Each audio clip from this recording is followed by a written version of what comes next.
Nako, heto na mga kababayan, bigla to. Iyak na sila. Aba, Diyos ko po, biglaan to BBM. Kumpirmado. Aba, tunay na kalagayan ng kalusugan, lumala na ba? Yan mga kababayan, nagtatanong po. Yan po ang ating alamin sa video ito mga kababayan. Pero bago po natin simulan yan, palike naman po ng video ito. Malaking tulong po yan. Maraming salamat po. At eto nga, pasadahan po muna natin ang mga nagte-trending na balita dito po sa social media. At eto mga kababayan, no? Nako, eto pong kasi todo-todo po todo-todo po sa pagdepensa itong palasyo. Sa pagdepensa po nila sa kalagayan, sa totoong kalagayan ng Pangulo. Aba, eto mga kababayan, mayroon pong lumabas na isang video na kung saan ginajustify po nila ang kalusugan o ang kalagayan ng Pangulo, pero palpak ang nangyari. O eto mga kababayan, pakinggan niyo po ito. Pinawin ng Malacanang ang mga espekulasyon na may sakit si Pangulong Bongbong Marcos. Diin ni Palace Press Officer, PCO Undersecretary Claire Castro, maayos nga ang lagay ng Pangulo. Sa katunayan niya, pangungunahan pa ng punong ehekutibo ang oath-taking. Dito mga kababayan, no, dito po sa kanilang justification, buhay pa po si Enrile. Paanong nangyari yun mga karibin natin? Sukdo lang pangluloko sa mga tao, gamit ang media at iba pa. Huling-huli. Ayan mga kababayan, bakit buhay pa si Enrile dyan? Matagal nang patay si Enrile.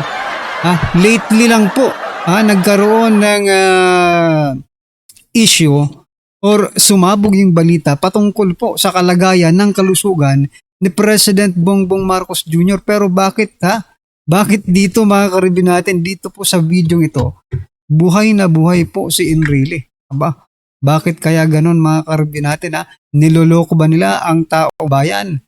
Nako po. Di ba? Yan, ulitin natin. Ang mga espekulasyon na may sakit si Pangulong Bongbong Marcos. Diin ni Palace Press Officer, PCO Undersecretary Claire Castro, maayos nga ang lagay ng Pangulo. Sa katunayan niya, pangungunahan pa ng punong ehekutibo ang oath-taking. Maayos ang kalagayan ng Pangulo. Ito talagang totoong pagbabalik, muling pagkabuhay ni Enrile, mga kababayan. Ang ating mga kababayan, sabi po nila dito, no? Sa komento, sabi po dito, sukdulang panluloko, grabe. Ayan ilabas nyo si BBM, bakit parang kahit media pinagtatakpan kung asan siya? Nasaan nga po ba ang ating President Bongbong Marcos Jr.? Sabi po dito ni Dexter, walang kinikilingan, walang prenoprotektahan, serbisyong katotohanan lamang na may konting pagbuhay sa patay. Aba, Ed Calwag, pasok. Grabe, no?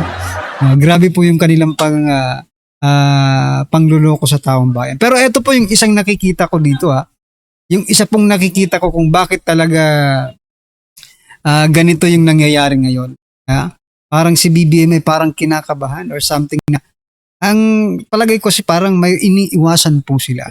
Ito po marahil ay isa sa kanilang iniiwasan. Ito po mga karibin natin.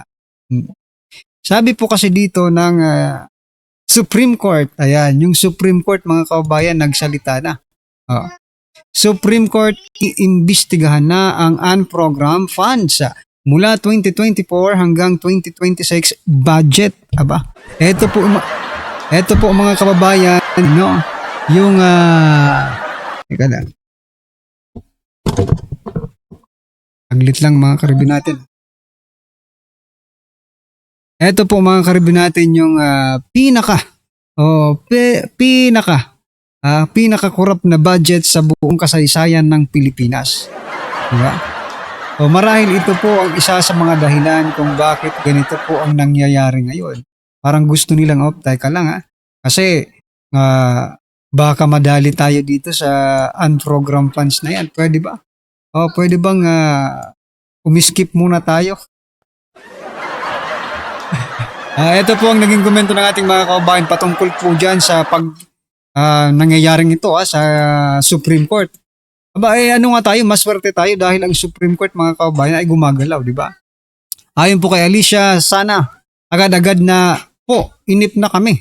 Huwag nyo na po hintayin ang pagdating ng 2028. Correct. Di ba? Sana totoo. Baka ipadala sa inyo ang maleta. Yun lang. No? Yun lang ang problema dito, mga kababayan, kapag ang Supreme Court ay namalitahan din. Kasi talagang wala tayong magagawa dyan. No? Sana mahuli na ang mga corrupt congressmen sa mga salot ng salipunan, mabilanggo at ma-sequester ang mga properties nila. Kung hindi nila maibalik ang mga maletang pera na ninakaw nila, kasama na ang mga corrupt na mga senador. Ayan. Actually, nagbalik na po yung iba. Diba? Kaya nga walang nakulong kasi nag-restitute po sila, no, ng millions. But yung ninakaw po nila ay billions, no? Hindi naman lugi yung gobyerno kasi ang gobyerno naman natin ngayon ay mapagbigay, di ba? Mapagbigay po sa mga magnanakaw. Aray ko po. Okay? Sabi pa po dito, mga kababayan, teka lang. Sabi po dito, tagal na dapat yan matagal na dapat tong ginawa nila, mga kababayan, pero bakit ngayon lang? Wow, galing yan. Good news for all. Good news naman talaga ito. Kung hindi nga lang mamamalitahan sila. Pero kung mamalitahan itong mga Supreme Court, ayan, justices, nako po. Delikado po tayo dyan, mga kababayan, kasi mawawalan na po ng hustisya, no? Yung kanilang mga ninakaw. Ngayon nga, mga kababayan, wala talagang hustisya, no? Bakit? Hindi naman sila nakulong. Nagsauli lang ng kaunti ng kanilang ninakaw. Tapos pwede na ulit silang nakaw. Ay, nako. Anyway, ano po ang inyong opinion dyan, mga karibin natin? Just comment down below. At syempre, eto, pasadahan na po natin yung video. Pasok.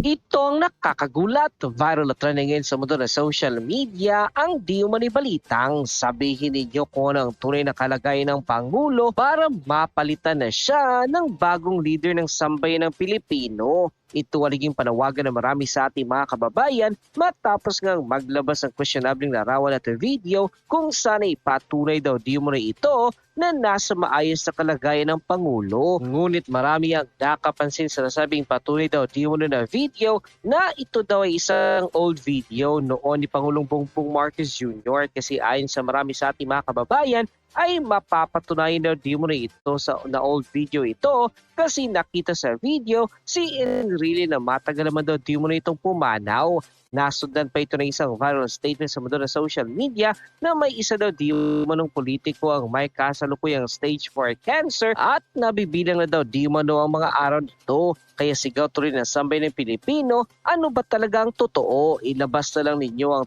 Pangulo para matigil na ang mga tanong ng sambayan ng Pilipino. Pero bagong lahat, mga kapinas, kung bago ka pa lamang sa channel namin, ay huwag mong kalimutan mag-subscribe at pakiclick na din ang notification bell para mas maging update ka pa lalo sa lahat pa ng bagong videos na i-upload. Actually, mga karibin natin, kahit anong tago nila dito, kung talagang totoo pong may nangyayari sa Pangulo, wala silang magagawa kasi lalabas at lalabas po ang katotohanan. Namin at yun nga mga kapinas, viral at trending ngayon sa mundo ng social media ang naging pahayag ni dating COAC Family Commissioner na walang iba kundi si Atty. Rowena Guanzon kung saan kanyang sinabi na dapat daw di mo nang ingatan si Vice President Sara Duterte dahil anytime daw ay bigla-bigla na lang itong manunumpa bilang susunod na Pangulo ng Republika ng Pilipinas. Dahil nga dito ay marami sa ating mga kababayan ang napatanong kung bakit nasabi di mo na ito ni Atty. Rowena Guanzon. Ano na ba ang nangyari sa kasalukuyang Pangulo ngayon? Bakit nasabi niyang anytime ay pwede nang manumpa si Vice President Sara? Ayon pa sa official report nilabas ng ang balita ngayon sa kanilang official. Siguro ko, mga karibin natin, marami po ang natutuwang mga Pilipino ngayon. Hindi lang sa hindi sa gusto nating may mangyari sa presidente. But because of what we have experienced na, 'di ba, napakahirap ng buhay ngayon, 'di ba? lahat nagtataasan ang mga bilihin, tapos wala namang ginagawa yung gobyerno, di ba? Oo. Tapos yung ginawa pa nila kay former President Duterte, na kung ikaw ay DDS, no? Talagang maybe ayaw, whether we like it or not, sa mga panahong ito ay parang nasasayahan po tayo kahit papaano mga di ba? Sa Facebook account, ingatan si Vice President Sara lalo na't anytime ay bigla na lang yan manunumpa. Ito ang paalala ni dating COA Comelec Commissioner Tony Rowena Guanzon hinggil sa seguridad ni Vice President Sara Duterte kasabay ng kanyang pahayag na maraming maaring mangyari sa politika na maaring magbago ng sitwasyon sa bansa. Sa kanyang komento ay tila binigyang din ni Guanzon ang kalagahan ng mas mahigpit na seguridad para sa Vice Presidente sa gitna ng mga espekulasyon sa estado ng kasalukuyang administrasyon. Pag-ingatan sana si Vice President Sara sa kanyang mga lakad lalo na't anytime may bigla na lang yan manunumpa. Dagdag pa niya, hindi malabong magkaroon ng mga inasang pangyayari na maaaring magpabago sa takbo ng liderato. Maraming pwedeng mangyari, pwedeng mapaaga sa 2028. Dahil dito hiniling ni Guanzon ang pag-unawa ng publiko kung sakaling higpitan ng security measures para kay Vice President Sara. Kaya huwag sana tayong magalit kung mas magiging mahigpit ang security niya. End quote. Matapos nga lumabas ang balitang ito ay umani agad ang samot-sari comment at reaksyon mula sa marami sa ating mga kababayan at marami nga sa kanila ngayon ang hindi napigilan kanilang sarili na maglabas ng kanilang hininga at komento sa mundo ng social media. The netizens posted, "Yes po, sa palagay ko di na matatapos ang taon na to, baka lumisan siya dahil sa sakit na pinakamatagal 8 months na ko po. Nagkakatotoo na yung wish ni Cara David." Ayon sa kanilang batas, the public can provide tingnan na kalagayan ng kasalukuyang Pangulo. The Vice President is the next in line of succession. Sakaling ang Pangulo ay incapacitated or worse, decapacitated para tuloy-tuloy ang operasyon ng gobyerno. Kung totoo man yung umuugong na balita, General, sa tingin ko, tama talaga si Manang Amy during her revelation last year. Tama na, uwi na tayo ading ko. If only he listens to her sister, nakakalungkot din minsan. Kita within 1 month, kailangan halugugin na ang Malacanang, hanapin kung nasaan na siya. Di pwedeng may patay na Pangulo ang namumuno, lalo na nasa crisis tayo. Yan din dapat ang papanagutin ng mga taong pinagtatakpan ang tunay na kalagayan ng kalusugan ng pinakamataas na opisyal ng bansa. Dapat ikulong mga opisyal na ito dahil sa paglalagay nila sa alanganin sa kapakanan ng bansang Pilipinas. Tresyon ang katumbas ng asunto ng mga opisyalis ng gobyerno na pinagtatakpan ng tunay na kalagayan ng kalusugan ng pinakamataas na opisyal ng bansa. Karapatan natin na malaman ang totoong health ng Pangulo. Ang pinapambayad niya sa St. Luke's ay tax. Correct mga kababayan, kailangan po maging transparent itong ating gobyerno, no? Kung ano man po ang nangyari ngayon sa ating Pangulo sapagkat it is our right, no? Kailangan po nating malaman kung ano po ang kalagayan, totoong kalagayan ng Pangulo.